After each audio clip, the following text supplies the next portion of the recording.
Wanna play?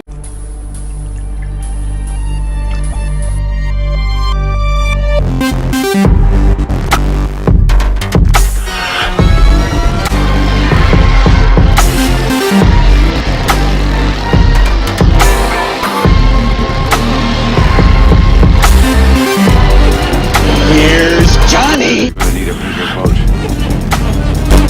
What's your favorite scary movie? We have such sights to show you. It's alive! It's alive! It's alive! Hi, I'm Chucky. Wanna play? Hey everybody, welcome back to Wanna Play. So today what I wanted to do is I wanted to bring back an old classic series that I used to do on my channel. I've only done 3 episodes of these, but honestly, I don't really know why I quit doing these because it's honestly a pretty fun series and honestly interesting to me series to do. It's called Honest Opinions. So if you're new to the channel or you haven't seen any of my other Honest Opinions videos, what I do is I take movies that I haven't talked about, or like there hasn't been a video where I've talked about it before, like maybe I will talk about it in the future, but for now they're just videos that I haven't talked about on the channel yet. You should understand what it is by now. But like, yeah, on this series was the first time I talked about Killer Clowns from Outer Space, The Shining, Alien, Texas Chainsaw Massacre. All of the first times I talked about those movies was on this series, and this is the 4th episode and the first in like a year. Almost. So yeah, we're just bringing this back. As if you can't tell, this is more of like a laid back style. This isn't like my whole thing because it's just me and you talking, me and the audience having a conversation about these movies, and I'm just giving my honest opinions, and I encourage you to give your opinion about the movies down in the comments below. That's what this series is for. It's kind of like an engagement series. So let's get straight into it. So the first movie that I'm going to talk about is The Vanished. So The Vanished is a Netflix original, I believe, that came out only last year in 2020. And honestly, I thought it was really good up until the ending. The ending was a little bit confusing. Like it tried a little bit too hard to be like a bona fide classic. Like it's got a really like insane twist ending. Like it's got like a Sixth Sense kind of ending where it's like an insane twist ending, but I don't really think that it worked for this movie. But up until that ending, it was all really good. So this movie is about this family who goes up to this like camping spot with their camper, and there's like 3 other RVs there, and there's like all these characters, and then the main family's daughter goes missing, and it's like a whole mystery as to who took her. There's like an escaped criminal, and there's this like weird kid, and then there's this owner of like he's like the owner of the place, and there's so many suspects and stuff, and it's insane. There's like it explores like kind of how people would react, and like the 5 main stages of like experiencing a loss, where it's like, you know, the first stage is like denial, and then there's depression, blaming people, all that. It explores that and explores it really well, and I just really love how the characters and just this movie unfolds and unravels up until the end. It's a very good movie, and I would recommend it. If I was going to give it a rating, because I do ratings on this series, that's just a thing that I've always done, I would give it a 7, because the ending, it doesn't ruin it, but the ending is a little bit convoluted and confusing, and they don't really explain it that well. But I love the lead up to it, and just everything else surrounding this movie is so good. The next movie I wanted to discuss is Puppetmaster. So Puppetmaster is a cult classic movie with like 13 freaking sequels that came out in 1989. And so my opinion on this is that I really did like the characters in this one. Like the characters are honestly pretty memorable to me, and the kills were also pretty good.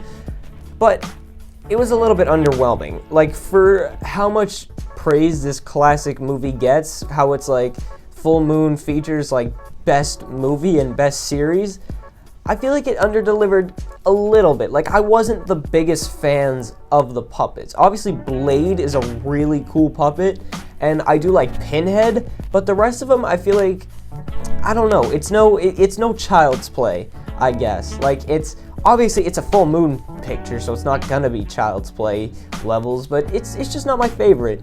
It's still good. I would still recommend it though. If I was gonna give it a rating, I'd give it a 6 out of 10. So there's my first time talking about Puppetmaster.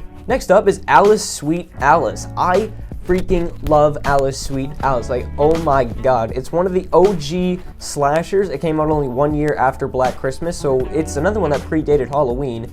And it tells the story of these two, like, twin girls, and one of them is kind of, like, jealous of the other one who's getting her first communion, and she kills her, basically. She kills her.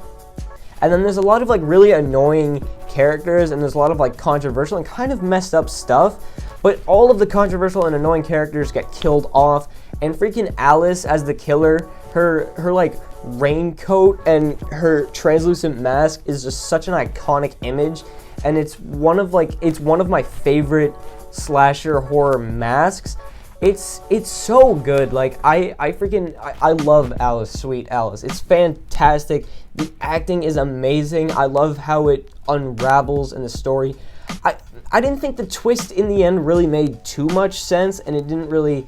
It lessened my enjoyment a little bit, but I still do love Alice Sweet Alice.